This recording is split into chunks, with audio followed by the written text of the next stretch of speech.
Yes, you are the right place now. I will teach you in this video how to create professional Payoneer account from Bangladesh. বন্ধুরা, আমি এই পর্বে শুরু করছি বাংলাদেশ থেকে Payoneer account খোলার সঠিক পদ্ধতি। তো সবার আগেই বলে নিচ্ছি, আপনার কাছ থেকে আমি 7 মিনিট সময় নেব। 7 মিনিটের মধ্যে আপনার ধারণা পাল্টে দেব। আপনি যা কিছুই ভাবছেন, যা কিছুই বুঝেছেন, যা কিছুই শিখেছেন, আমার এই ভিডিওটি দেখার পর আপনি অনেক কিছু নতুন করে জানতে পারবেন। সো 7 মিনিট সময় দিন, তারপর আপনার অ্যাকাউন্ট খোলা শুরু করুন। ধন্যবাদ। এই ভিডিওতে আমরা শিখে নিব বাংলাদেশ থেকে কিভাবে আমরা একটি Payoneer অ্যাকাউন্ট খুলব এবং সাইন আপ করার পরে আমরা আর্ন করব $25। এখানে payoneer.com থেকে একটি মেসেজ দেখতে পাচ্ছেন যে এখান থেকে $25 আর্নিং করা যায় অ্যাকাউন্ট খোলার মাধ্যমে। সো এটা যদি আপনি পেতে চান তাহলে অবশ্যই ভিডিও ডেসক্রিপশন থেকে দেওয়া লিংকে প্রবেশ করে আপনি অ্যাকাউন্টটি খুলে নেবেন। আশা করি আপনি উপকৃত হবেন। সাইন আপ এন্ড আর্ন $25 এই অপশনটিতে ক্লিক করার পর নেক্সট অপশন চলে আসলো।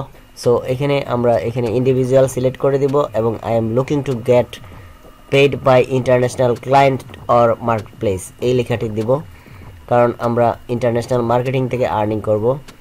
আপনি যদি অন্য কোনো কিছুতে করে থাকেন, আপনার চাহিদা অনুযায়ী আপনি ফিল আপ করবেন অবশ্যই। মাই কারেন্ট পেমেন্ট ভলিউম আমি সব থেকে নিচেরটাই দিচ্ছি $5000। আপনি যদি বেশি লেনদেন করেন তাহলে বেশি দিবেন অবশ্যই। তারপর রেজিস্টার ক্লিক করব। হ্যাঁ, তার পরবর্তী পেজটি চলে আসছে। এখানে আমি আমার ডকুমেন্ট অনুযায়ী, যদি আমি এনআইডি কার্ড ইউজ করি এনআইডি কার্ড অনুযায়ী, যদি আমি পাসপোর্ট ইউজ করি পাসপোর্ট অনুযায়ী, অর্থাৎ আমি যে ডকুমেন্টটি সাবমিট করব সেই ডকুমেন্ট অনুযায়ী আমি আমার সমস্ত তথ্য এখানে আমি ফিল আপ করবো। তারপর আমি নেক্সটে ক্লিক করব। চলে আসলো পরবর্তী পেজ। এটাও আমি ফিল আপ করবো আমার যথাযথ তথ্য অনুযায়ী। আমার ঠিকানা, কান্ট্রি অবশ্যই আমি বাংলাদেশ দিব যদি বাংলাদেশি হয়ে থাকি, যদি অন্য দেশের হই তাহলে তো অন্যটাই, অর্থাৎ আমার সঠিক ইনফরমেশন আমি এখানে ফিল আপ করবো। মোবাইল নাম্বার অবশ্যই আমার চলমান মোবাইল নাম্বারটি আমি ইউজ করব এবং মোবাইল নাম্বারে একটি ভেরিফিকেশন কোড যাবে, সেই কোডটি আমাকে এখানে প্লেস করতে হবে নির্ধারিত সময়ের মধ্যে। তারপর আমি নেক্সটে ক্লিক করব। হ্যাঁ, চলে আসলো তার পরবর্তী পেজ। এখানে আমি আমার চাহিদা মতো একটি স্ট্রং পাসওয়ার্ড ব্যবহার করব। তারপর সিকিউরিটি কোয়েকশন থেকে আমার চাহিদা মতো যেটি আমি মনে রাখতে পারি সেই প্রশ্নটি আমি সিলেক্ট করব এবং এখান থেকে সেই উত্তরটি আমি দিব, কারণ পরবর্তীতে যদি আমি পাসওয়ার্ড ভুলে যাই বা আমার অ্যাকাউন্টে কোনো প্রবলেম হয়, যাতে আমি রিকভার করতে পারি, সেই জন্য আমার এই প্রশ্নগুলি মনে রাখতে হবে। প্রয়োজনে আপনি নোট করে রাখবেন। তারপর এখানে আইডি টাইপ থেকে আমি এনআইডি, পাসপোর্ট যে কোনোটা আমি ইউজ করতে পারবো, driving licence, smart national ID number ইত্যাদি আমি ইউজ করতে পারবো। সো আমি এখানে পাসপোর্ট ইউজ করছি, যেহেতু আমার পাসপোর্ট আছে। আপনার যা আছে তা দিয়ে আপনি ফিল আপ করতে পারবেন। নিচে শো করছে ডেট অফ ইস্যু, এটা পাসপোর্টের ক্ষেত্রে প্রযোজ্য। আপনি যদি এনআইডি কার্ড সিলেক্ট করেন তাহলে এটি নাও শো করতে পারে। যাই চাই সেখানে আপনি সঠিক তথ্য দিবেন। কোনো ভুল ইনফরমেশন দিয়ে ফেক আইডি খোলার চেষ্টা করবেন না, কারণ ফেক আইডি কোনোভাবেই নিরাপদ নয়। এখানে নিচে এলোমেলো লেখা দেখতে পাচ্ছেন, সেটা এখানে টাইপ করতে হবে। ফিল আপ করার পর নেক্সটে ক্লিক করব। Almost done. Personal account, currency Bangladesh, কারণ আমি এই অ্যাকাউন্ট থেকে ব্যালেন্স উইথড্র দেব আমার লোকাল ব্যাংকে। সো আমি এখানে আমার লোকাল ব্যাংকে যে ধরনের কারেন্সি উইথড্র করব সেই কারেন্সিটা আমরা এখানে সিলেক্ট করব। তো আমি বিডিটি সিলেক্ট করে দিলাম, কারণ আমি বাংলাদেশ লোকাল ব্যাংকে আমি বাংলাদেশি টাকায় উইথড্র করব। সেই জন্য আমি আমার বাংলাদেশ ব্যাংক অ্যাকাউন্টের ঠিকানা দিলাম, অ্যাকাউন্ট নাম্বার দিলাম। তারপর নিচে টার্মস অ্যান্ড কন্ডিশনের দুটি অপশন রয়েছে, সেই দুটিতে টিক মার্ক দিয়ে আমি সাবমিট ক্লিক করব। সাবমিট ক্লিক করার পর আমার অ্যাকাউন্টটি কমপ্লিটলি রেডি হয়ে যাবে এবং আমার ইমেইলে একটি ভেরিফিকেশন কোড যাবে। হ্যাঁ, আমার প্রসেস কমপ্লিট হয়ে গিয়েছে। এখন আমি আমার জিমেইলে ইনবক্সে প্রবেশ করেছি। আমার ইমেইলে Payoneer থেকে একটি মেল পেয়েছি এবং এখানে ভেরিফাই মাই ইমেল, আমি আমার ইমেলটি ভেরিফাই করে নিয়েছি। Successfully verified your email. আমি নতুন করে আবার payoneer.com এ প্রবেশ করব এবং আমার অ্যাকাউন্টে আমি সাইন ইন করব।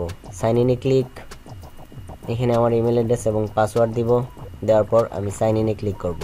আমার অ্যাকাউন্টটি সঠিকভাবে হয়েছে কিনা চেক করব।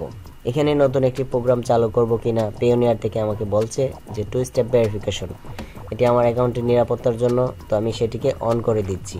অন করে দেওয়ার পর আমার মোবাইলে একটি কোড এসেছে, ভেরিফিকেশন কোড। এই কোডটি আমি আবারও এখানে সাবমিট করব আমার মোবাইলের ইনবক্স থেকে। হ্যাঁ, আমি কোডটি টাইপ করেছি, তারপর সাবমিটে ক্লিক করেছি। এখানে একটি কোড আমাকে দিয়েছে ওরা, copy and save following recovery code. এই কোডটি রিকভারি করার জন্য আমার লাগবে, আমি এটিকে লিখে রাখব।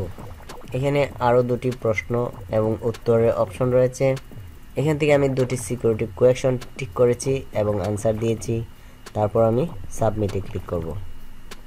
হ্যাঁ, আমার প্রোফাইলটি কমপ্লিটলি রেডি হয়ে গিয়েছে। তো ভেরিফিকেশন করার জন্য এখানে ক্লিক করব। তারপর আমি ভেরিফিকেশন সেন্টারে চলে এসেছি। Account verification, government issue photo ID, আমি এখানে ক্লিক করব। আমি আমার কান্ট্রি সিলেক্ট করেছি বাংলাদেশ। এখানে আপলোড করার জন্য 3 ধরনের ডকুমেন্টস সাবমিট করা যাবে, smart national ID card, driving licence or passport. তো আমি যে ডকুমেন্টটি আপলোড করব সেটি স্ক্যান করে কম্পিউটারে 20 MBর নিচে জেপিজি পিডিএফ করে তৈরি করে রাখবো। তারপর আমি ব্রাউজে ক্লিক করে আমার ফাইলটি সিলেক্ট করব, দেন আমি সাবমিটে ক্লিক করে দিব। এই ভিডিওতে সম্পূর্ণ লাইভ প্রসেসটি আপনাদের সঙ্গে শেয়ার করেছি। যদি কারো কোনো প্রশ্ন থাকে, কারো কোনো প্রবলেম হয় অ্যাকাউন্ট খোলার ক্ষেত্রে, আমাকে কমেন্টসে জানাবেন, আমি উত্তর দেওয়ার চেষ্টা করব। ইয়েস, কমপ্লিটলি মাই ভেরিফাইড ইনফরমেশন সাকসেস। সো আমরা এখন হোমে ক্লিক করব। হোমে ক্লিক করার পর এখানে আমাদের ব্যালেন্স শো করছে, ইউএসডি, ইউরো, জিবিপি 3 ধরনের ব্যালেন্স শো করছে। এখন আমরা বিভিন্ন অনলাইন মার্কেট প্লেস থেকে আর্নিং করব। আমাদের পেওনিয়ার অ্যাকাউন্টে আমরা ব্যালেন্স ট্রান্সফার করব। তারপর আমরা উইথড্র দেব বাংলাদেশি ব্যাংকে। অ্যাকাউন্ট খোলার শুরুতেই আমরা বাংলাদেশি ব্যাংক অ্যাকাউন্টটি অ্যাড করে নিয়েছিলাম। সেটিংস থেকে ব্যাংক অ্যাকাউন্টে ক্লিক করব। এইখানে আমার বাংলাদেশি ব্যাংক অ্যাকাউন্টটি শো করছে। এই অ্যাকাউন্টে আমি উইথড্র দিতে পারবো। তো উইথড্র দেওয়ার জন্য প্রথমে $50 উইথড্র দিতে পারবো, কিন্তু আমরা চেষ্টা করব $100 ট্রানজ্যাকশন করার জন্য। $100 ট্রানজ্যাকশন কমপ্লিট হলে আমি এখান থেকে মাস্টার কার্ডের জন্য অ্যাপ্লাই করতে পারবো। পেওনিয়ার মাস্টার কার্ড ইন্টারন্যাশনাল ট্রানজ্যাকশনের জন্য খুবই বেটার। এই চ্যানেলে আরও আমার আপলোড করা ভিডিও রয়েছে, সেখান থেকে আপনি দেখে নিতে পারবেন মাস্টার কার্ডের জন্য কিভাবে অ্যাপ্লাই করতে হয়, কিভাবে মাস্টার কার্ড হাতে পাওয়ার পর অ্যাক্টিভ করতে হয়। So thank you so much. আজকের টিউটোরিয়াল এই পর্যন্তই সমাপ্তি। ভালো থাকবেন, ধন্যবাদ।